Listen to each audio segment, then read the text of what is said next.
కేటీఆర్ తీరు జబర్దస్త్ కామెడీ షోలా ఉందన్నారు Parigi MLA Rammohan Reddy.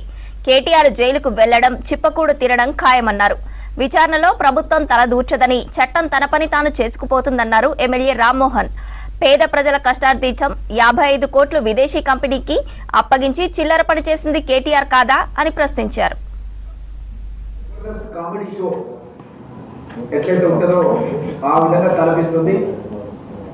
ACP విచారణకు వెళ్లే ముందు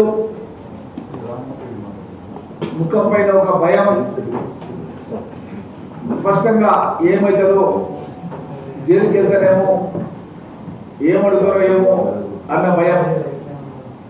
మంచి నటన ప్రదర్శించాడు.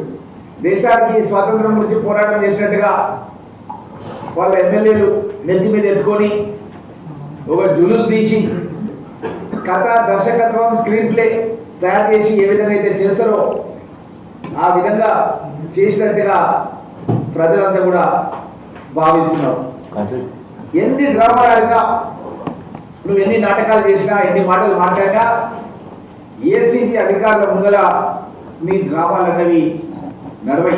మా ముఖ్యమంత్రి రేవంత్ రెడ్డి గారు ఒక్క రోజులో వచ్చి కనకపు సింహాసనం మీద కూర్చోలే.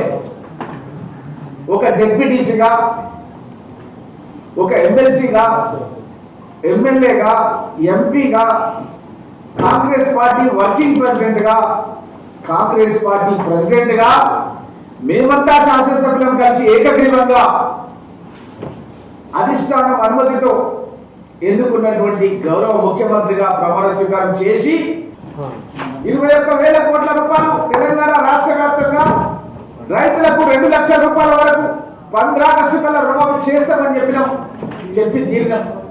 ఆ రోజు కేటీఆర్ శాసనసభలో ఉన్నావు, హరీష్ రావు శాసనసభలో ఉన్నావు. మీరు ఆ రోజు మాట్లాడలేదే, మరి ఎందుకు మాట్లాడుతున్నారు? 6 గ్యారెంటీలు అమలు చేయలేదని. 6 గ్యారెంటీలో పెద్దలైనటువంటి రుణమాఫీని మేము 6 నెలల్లో చేసి చూపించినాం. మరి మీరు చారణ చారణ చారణ అని చెప్పి ఆకర్షాలను ఎక్కొట్టి అది రుణమాఫీ కాదు, వడ్డీ మాఫీ.